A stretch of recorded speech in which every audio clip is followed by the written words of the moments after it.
Welcome to FootballGameplan.com, where football makes sense. I'm Emery Hunt, the czar of the playbook. Bring you our NFL Week 3 preview between the New York Giants and the Carolina Panthers. Now let's take a look at some keys to victory for both teams, starting with the Giants.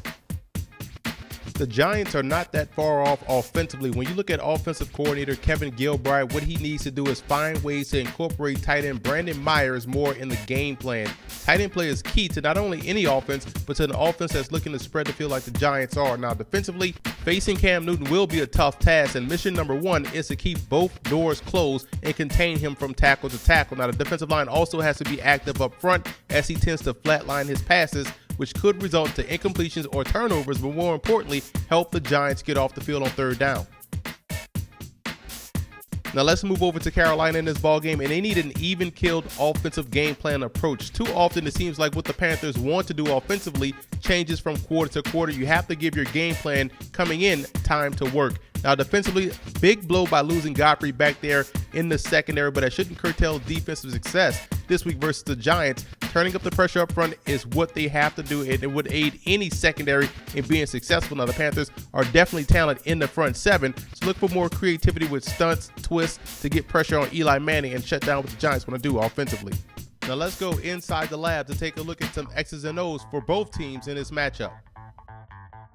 In order for the Giants to have success, they're going to have to stop the run of the Carolina Panthers. And I'm going to show you how they can do so by utilizing an under front and getting both the strong side backer and the strong safety to dog blitz at the same time. And what a dog blitz is, if the back to your side doesn't go out for a route or doesn't go out for a route, then you're free to go. So I'm going to show you how they can send both the strong side backer and the strong safety, i.e. the rover, in this formation to really load up and stop the run. So right here, we're going to have the corners playing inside technique, forcing those receivers to go outside where their help is.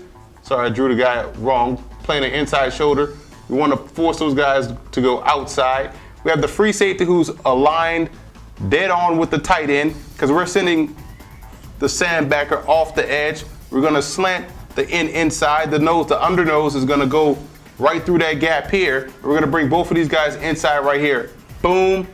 Taking that inside release. Why? Because we have both the backers.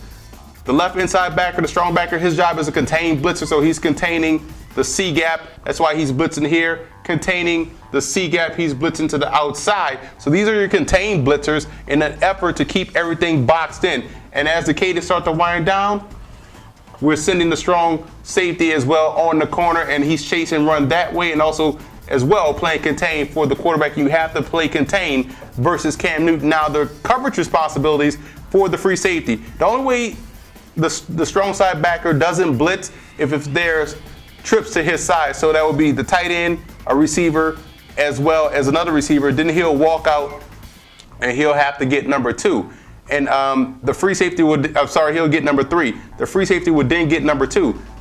Now, the only way the strong safety won't blitz is if there's another receiver to his side, in which he will then get number 2, and the free safety will get number 3. So that's how they can protect themselves versus the pass, but that's really how they want to stop the run. They want to go with an under front, get that nose tackle to shoot the gap, and get those outside backers and rushers to contain the outside, bottling everything up between tackle to tackle and making a play at or in the backfield. In order for the Panthers to have success this week versus the New York Giants, they're going to have to attack the strong side coverage of that Giants secondary. I'm going to show you how they can do that in one of their famous traditional sets. They love to run the spread set, and they love to spread the defense out because it also gives Cam Newton the ability to take off and run if need be. So we have a running back, and we're going to have the tight end at the top of this pseudo bunch set. We're going to put the flanker out here. We're going to put the number 2 receiver there, and we're going to put your split, which is Steve Smith, out here. And in the backfield. Now, how they can attack the strong side of the coverage, which is designated by the strong safety here, we're going to influence both safeties to try to make a decision, and that way Cam Newton could have a two-way go, whether he wants to go with the receiver or to the tight end. So this is what we're going to do. We're going to have, first of all, your base-in block safety valve. You always want to have a built-in hot route, built-in safety valve with the running back.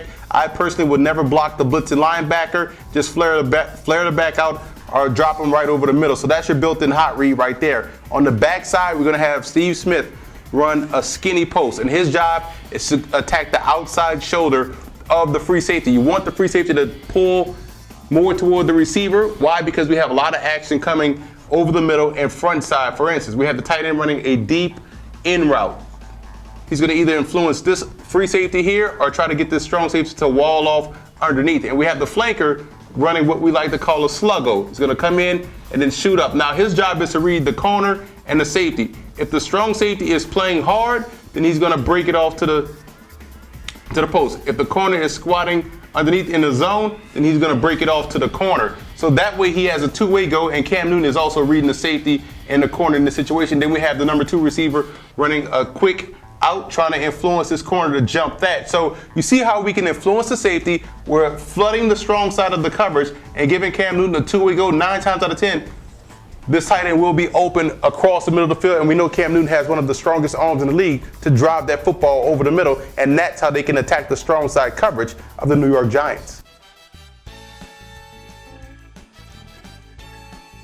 Now here are some coaching points for both teams in this ball game. For the Giants, ball security is number 1, 2, 3, and 4. They have to protect the football. You can't turn the ball over and expect to win a ball game, especially on the road. And you want to create those running lanes in the running game for David Wilson or whomever you're going to have back there in the backfield. That's with counters, traps, those gap plays. You don't want to do base block this week versus Carolina. You want to create the illusion and get these guys going one way, and you come back the other way with the running game. You want a zone dog to send extra versus Cam Newton. That should be the easiest way to get pressure on him. If the back doesn't release, send that extra backer to put Newton on the ground or bottle him up in the pocket. Now for the Panthers, you want to spread the field versus the New York Giants. It widens out that pressure, which makes it easier to diagnose where those guys are coming from, and also it allows Cam Newton more rush lanes to take advantage of if he has to pull it down and take off. And you also got to remember, nickels and dimes are still money. It's still currency. You could use it anywhere in this country. What I'm trying to say is the fact that the Panthers tend to go for the home run ball each and every time. Work your way down the field. It's okay to take the short pass and nickel and dime your way down the field, because ultimately the big plays will come. And you want to win on first down defensively. That puts this Giants offense in backed up situations, and right now they're struggling to sustain long drives.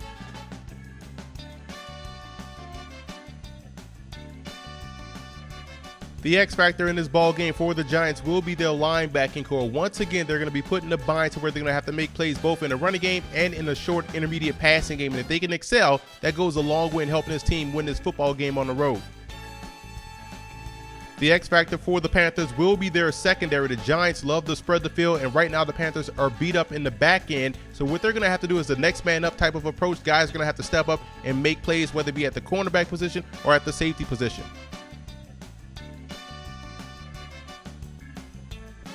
I like the Giants in this ball game. I love their ability to spread the field and attack the individual matchups in the passing game with Cruz, Nix, and Ruben Randle. And right now, I think they're going to take the handcuffs off David Wilson and allow him to be the running back that we all know he can be. And that right there could pose to be a huge issue and try to match up versus what they bring to the table offensively. And for the Panthers, they will be game in this ball game because their defense is very tough. And I like what they have up front to get pressure on Eli Manning. But right now, too much inconsistency in the back end with the secondary, so that right there leads me to believe the Giants will go on the road and take care of business. And I want to give a huge shout out to Giant fan forums and Panther fan forums for always showing football game plan support.